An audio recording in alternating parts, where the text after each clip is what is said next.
What's going on, Graveyard Shift family? Y'all, today I am on a mission. I have been doing my research and I have just been like overwhelmed and like obsessed the past couple days with the idea of being buried alive. Y'all, that is a new fear unlocked in my mind. I've always been the guy that was like, drowning, fire, like those to me have always been like maybe the craziest ways to pass away, and like the two ways that I pray that, neither myself or anyone else ever passes away by. Like y'all know my grandfather, he drowned. For y'all that don't know the story, my grandfather, my mother's father, he was very, very big on never saying goodbye. He would never say goodbye. Never, never, never. It would always be, I'll see you later, see you tomorrow, catch you next time. Never goodbye. But on this specific day, he went to go fishing. He loved to fish. And he told literally my entire family, all of his daughters, my grandmother, he told them goodbye. I guess no one really thought of anything about it at the time, but he went fishing, he got his boat, he went out into the lake, and unfortunately he had a stroke. And as a result of the stroke, he fell overboard and he ended up drowning. So that's how my grandfather passed away. So maybe because of that story and knowing what happened to him, I've always just had that in the back of my mind of just that ain't how your boy want to go out.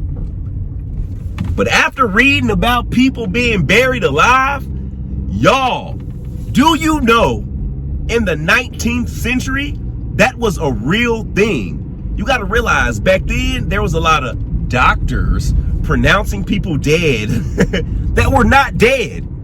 People were just in a coma. People was just asleep. People might have been unconscious. All of these factors, but back in the early 19th century, these doctors just count them as dead, and they would literally bury these people. But there's been numerous cases of people who were found and exhumed, and their bodies were in different positions. There's scratch marks inside the coffins. Their hair had been pulled out. Clearly signs of distress, fear, angst from being buried alive. Albeit they may not have been dead when they were buried, they damn sure died when didn't nobody dig them up. So y'all, today is all about finding this one specific person. You see, this doctor that was buried in Atlanta, supposedly he was the very first doctor, the very first person buried in Oakland Cemetery in downtown Atlanta. But this doctor had a really, really big fear. You see, his fear was the fear of being buried alive, because he knew that a lot of his colleagues of that time was misdiagnosing people. How you diagnose somebody as dead? Your diagnosis, sir, is dead. Man, listen. So this guy came up with I was gonna say a really good plan, but it's kind of freaky. He told everyone around him that when he dies, to make sure they slit his throat before putting him in the casket, just to make sure that he's dead. That's how committed that man was to not being buried alive. Y'all, and y'all know me now. I had to do my research, and apparently people have been getting buried alive in these streets. Y'all, people have been getting buried alive apparently for hundreds of years. I found the story and the grave of this lady who was buried in 1674 in England. Y'all, I'm just telling y'all what the story said. This lady used to drink. I think nowadays they would call it like sipping lean. But back then they were sipping on poppy seed. Y'all, the lady's married, right? Her husband goes out of town. So she like, shoot, free house, might as well pour up. She pours her a glass or two or three or four, so much so that she knocks herself out unconscious from drinking the juice. Y'all, so people just knew she was dead. they brought the doctor in, and the doctor did what doctors do back in the 1600s. They made sure that she was dead by putting a mirror right up under her nose. Seems legit, right? Well, back then, that's like a legitimate test to find out if somebody was dead. Because if you don't see a little breath hitting that mirror, God forbid your breath stank and you just holding your breath. You know how it be when y'all be at the dentist and they get ready to go up in you, you go hold that breath. Y'all, if your breath didn't blow on the mirror, you were legally declared dead. So this lady by the name of Alice Blunden, they bury her. So they let her husband know, mind you, he's out of town. They let him know his wife has just passed away. He's like, look, please give me a couple days. Let me get home so I can be there for my wife for the burial, blah, blah, blah. Y'all, her family was like, nah, we getting her buried right now. They don't waste no time. They get Alice to the grave. And y'all, this is just what the story says. And I've read multiple stories. They said that Alice was a larger size person, right? So much so that she would not fit in the casket that they had for her. So they had to literally stuff her in there. The article says with sticks. They like one person stuff her in and the other one like slammed the casket shut, y'all. Like folded her in there. Bury her. Boom. 2 days later, there are some kids playing in the graveyard, playing in the cemetery. Because, like, who would be out there just randomly in cemetery? I wonder if they was graveyard shifting. Whatever it was, they're in the cemetery, and they claim that they hear moaning and groaning coming from underneath the ground. Y'all, I'm telling y'all right now, let Dalen Spratt hear some moaning and groaning coming from underneath the ground in one of these cemeteries. It ain't gonna be no more graveyard shit. Y'all, the kids hear it. So they go back and tell everybody. And everybody's like, man, get out of here. You're lying. They told the principal of the school. The school gave them detention. Whatever equivalent of detention was back in 1670. But the next day, the principal was like, what if they wasn't lying? So he goes to where they told him they heard this noise. And he himself also heard the groaning, the moaning, the scratching. He put his ear to the ground and he heard Miss Alice Blunden screaming for help. So, legalities, paperwork, transactions, municipals, all of that stuff got in the way. And the principal could not exhume the body until records was cleared and people wrote off that he could exhume the body. That took a whole day. So by the time they dug up Miss Alice Blunden, again, this is what the article says, they opened up the casket and she, like her arms that they had stuffed in plopped out, legs plopped out, like they had really stuffed her in this box. They knew she was dead at that point. They was like, we ain't even got to bring back out the mirror. We missed it. She's dead. Again, stuffed her back into the casket, covered her back up, and was like, we'll deal with this tomorrow. They found a guard to watch over this lady body that's been stuffed back into this casket. He's supposed to just watch her overnight, just so the public doesn't come and do anything, disturb the body. So, you know, it's about, 2, 3 o'clock in the morning. Buddy say, look, man, ain't nobody finna come out here, man. I'm finna run across the street to this bar over here. I think it's that bar right over there. He went to that bar right over there and gets him a drink, right? He don't come back. Y'all, that lady family comes back that next morning and finds that this woman had scratched her face so much and had pulled her hair and she was all bloody in that casket. They realized that she came back to a second time after they stuffed her back in there and couldn't get out. But Buddy had left and took his ass to go get a drink right over. Well, it ain't really right over there, but I'm just saying, hypothetically, if it was right over there. Y'all, do y'all know how traumatic that is? That lady was buried twice.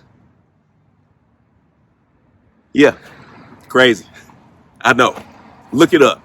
Alice Blunden, 17th century England. All right.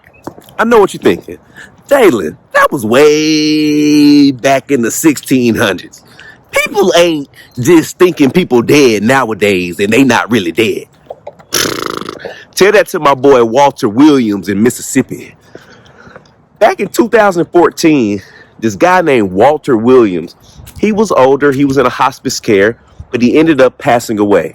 They come in there, and I mean, like, they declare Walter is dead. They call the local coroner's office to come pick up the body to get ready to do all the embalming and all of that, right? Side note, did not know this, but apparently you don't really have to have a medical degree to be a certified coroner. You just gotta be certified. I mean, I never really thought about it, but dang. But what if what happened to Walter happens to more people? Y'all, the coroner picks up Walter. They put Walter in the body bag, right? Throw him in the back of the van, and on the way to the coroner's office, they start hearing what sounded like some movement going on, right? Y'all, they get Walter on that table to get ready to do their embalming. They unzip that bag, and when I tell you Walter shot up like he owed somebody some money, y'all, that man shot up. He was alive. It was crazy. And the coroner was like, look, man, I knew he was dead. Like, everybody pronounced this. Hey, it ain't my fault. I had not started my job yet. Man, it was a miracle. They literally labeled it a miracle. The doctor, everyone that checked Walter, for all medical purposes, that man was gone. And yeah, some kind of way. But my point is, they tried to get my boy Walter, but he survived. But they say he lived, I want to say maybe a couple weeks later, and then he really passed away. So rest in peace, Walter. You beat the game once, my boy. You came back with a second one, man. That's commendable. But yeah, man, even in recent day, people are getting mistaken for being dead. So what's interesting about the Oakland Cemetery in downtown Atlanta is that the very, very first person that was buried here was a guy by the name of Dr. James Neeson. Now, the thing about Dr. James is he had an extreme phobia of being buried alive. He must have heard about what happened to Alice, because, listen, after hearing that story, I totally get it. So Dr. James passes away in like 1850-ish. But his dying declaration was, before you bury me, please make sure you have someone slit my throat. He wanted to make sure that he was dead before he was buried. So he was here in Atlanta, and he had already expressed that sentiment to his friend, another doctor. And just so happened, Dr. Neeson passes away. And they say, as requested, his friend that was a doctor came and slit his throat before that they entered him into his casket and buried him. So he got his wishes. And that literally, I know it sounds like a made-up story, but this is Dr. James Neeson's grave right here. And this is his placard. And it says, in memory of James Neeson, died September 22nd, 1850. Legend states that Dr. Neeson, the cemetery's first interment, was fearful of being buried alive. Therefore, he requested his jugular vein be severed prior to burial. Y'all can't tell me that ain't one of the most gangster, wild, like, hey, that's interesting. So I figured, hey, why not come here, sit down, pay our respect, and just ask Dr. Neeson, like, what was that all about? Let's get to it.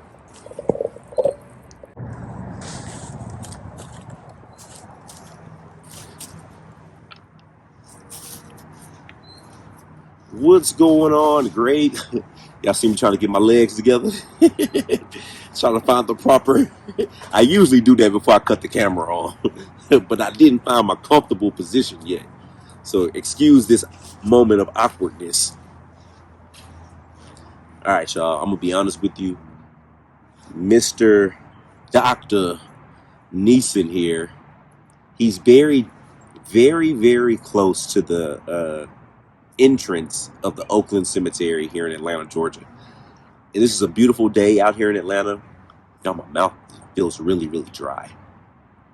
It's a beautiful day in Atlanta, but there's a lot of people walking around. So usually I always stop when I see people. Today we're going to power through. So if people come and stop us or join in or stop and look, hopefully they enjoy the show too.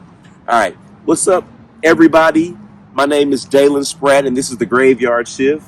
I come in love, peace, and respect. And what I do, Dr. Neeson, is I come to resting communities like this, and I try to speak to the spirits of those who may or may not have been spoken to in a long time.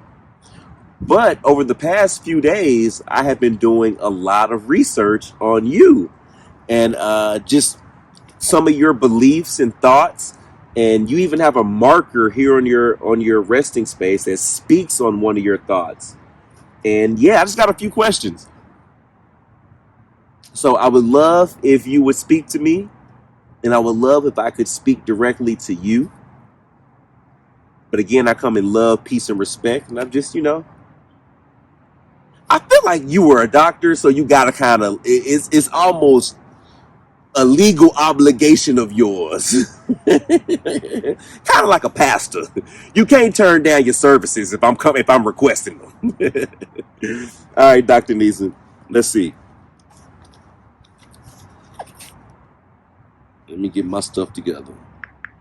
I can hear you through this box, but in case I don't hear your responses, I'm gonna go back and review them. So whatever you end up saying, I will catch and I will hear. So please don't feel like you're being ignored at all. Everything you say will be caught with me reviewing this video. All right. Let's start off simple first. Dr. James Neeson, are you here?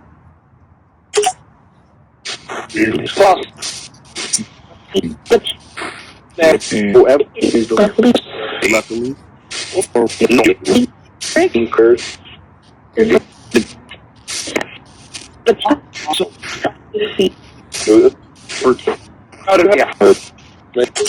It sounded like you said, yes, luckily.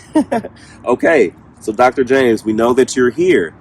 My next question is it true that your throat was slit by your request before you were buried? Yes.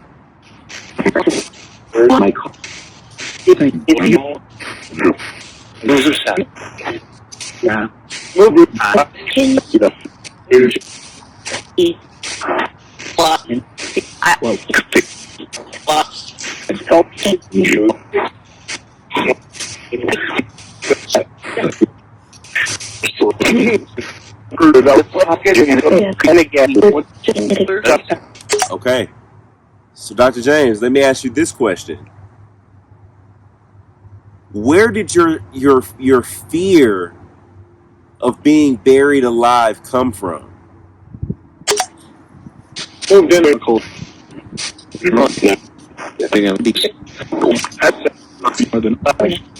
And not you know to know how to get what about football and like I said, move on. late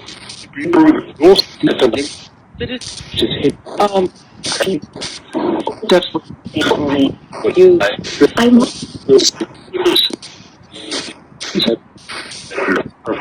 you would be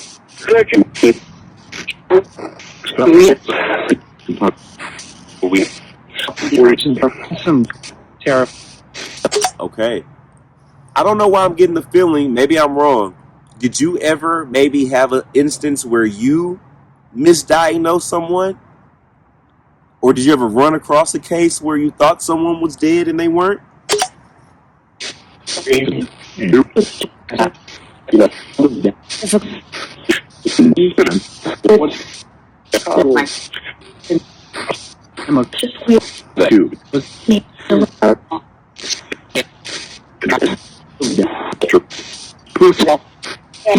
There's Walter.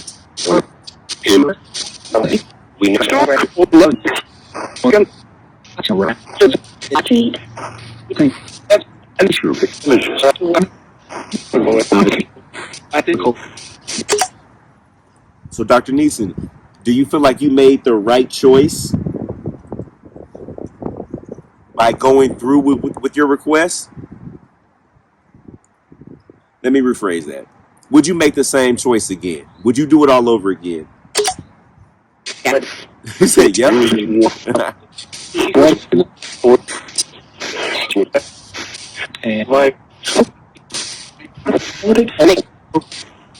Why did you say that with so much certainty? I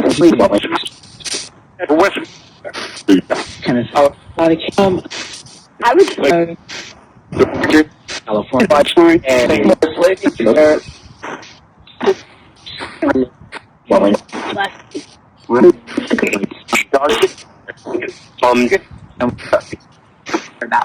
I like it.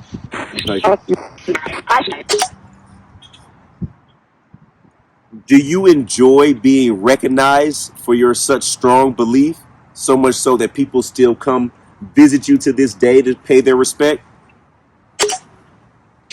You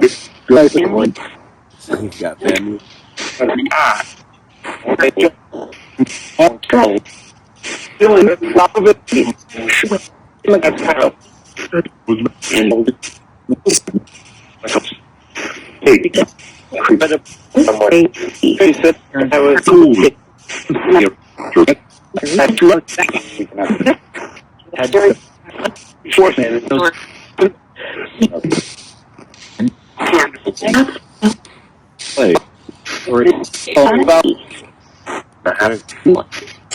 So let me ask you this, Dr. Neeson.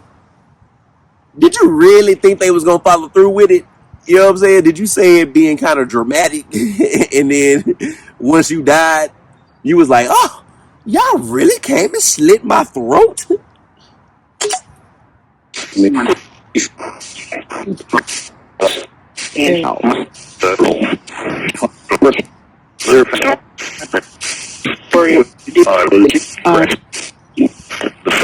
He said, "Why would I regret?"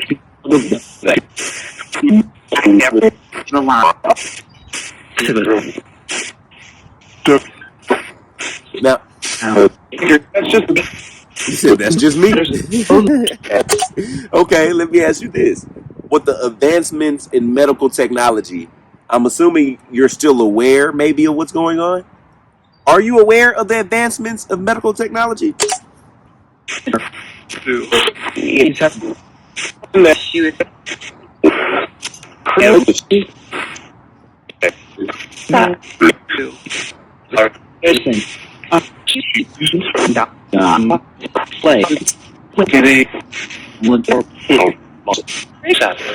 Okay. Do you think the slitting of the throat now is necessary with the advancements of technology? He said no. For some. So, the can dice are what Hitler is Did you say for Hitler? not here. So he's terrifying. I can get behind that. I can get behind that. I can get behind that, Jack. So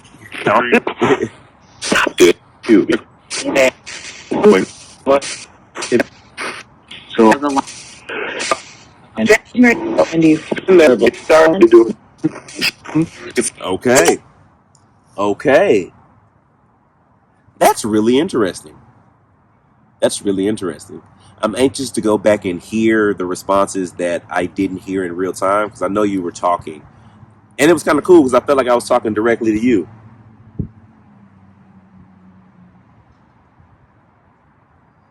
Well, let me ask you this, Dr. Neeson. Are you at peace right now?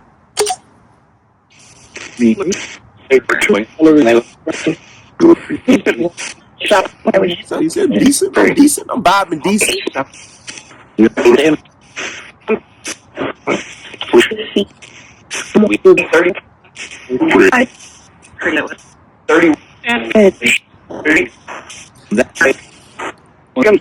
Are you with your family? So this is your son.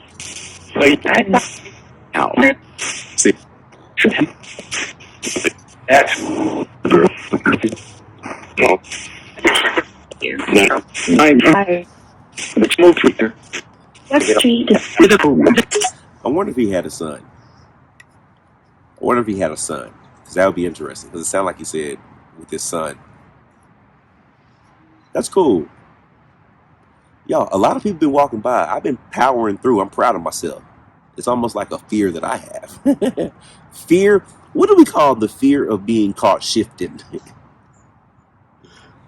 Feeling shiftyobia? I don't know. Whatever, y'all. But yeah, I hope y'all enjoyed that. I know that was a lot of storytelling, a lot of me talking. But I feel like Dr.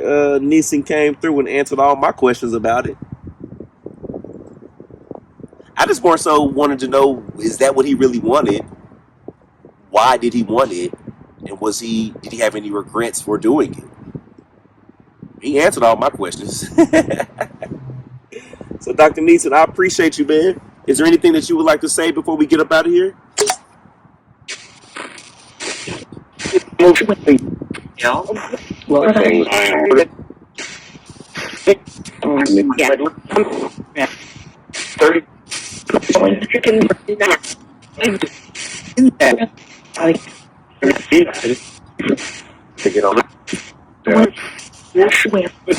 Dr. Neeson, it's about to be a new year. It's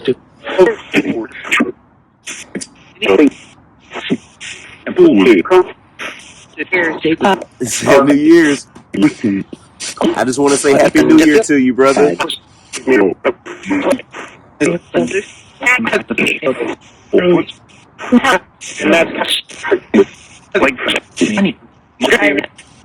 All right, Dr. Neeson, I appreciate you.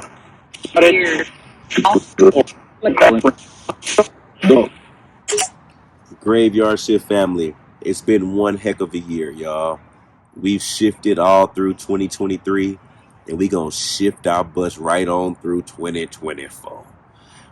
Here's to bigger videos, bigger stories, more shifters. Y'all, more love, more life, more everything, y'all. Thank y'all for this journey, man. I appreciate y'all. And if no one's told you today, man, I love y'all from the bottom of my heart. Without you, I could not do this. And I'm glad that I am doing this. So I am forever grateful for you. I feel like my lips are ashy, y'all. And you can't take ashy lips into the new year. So I pray blessings on everyone out there. I pray God's blessings on everyone. Even if you don't believe in God, I ask that you accept these blessings that I pray for you. Love, love, love, y'all. That's cool. I'm excited for the new year, family. I'm really excited. I'm really excited. I'm really, really excited, y'all. I'm in a good mood. My legs fell asleep. Woo! That's that almost 40. That's that almost 40 kicking in. Dr. Neeson, let me ask you a question, Dr. Neeson. You got any medical advice for your brother? What can I do about lower back pain? That's what I need to know. Let me see. Let me see. Let me see. Y'all, this is kind of like the end of like a Marvel, like a the movies where you find out what's happening on the next episode. Because y'all thought the video was over. Oh no, we need to find out if Dr. Neeson got any medical advice. Dr. Neeson, do you have any medical advice for someone with lower back pain? I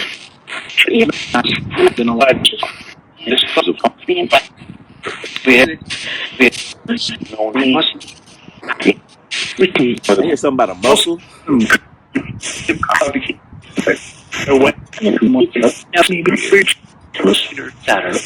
you have any suggestions on what I can do to alleviate my back pain?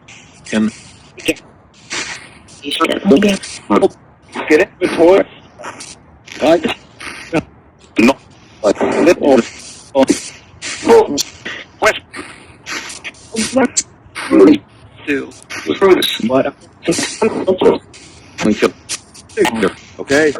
Thank you.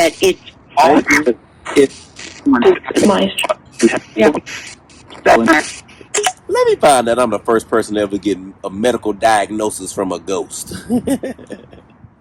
All right, y'all. I'm finna get up out of here, man. It's time for me to go spend time with my family. So happy New Year's from my family to yours, y'all. And I'll catch y'all tomorrow. Love, love, love. We'll probably go live tomorrow, y'all. Live on the new year.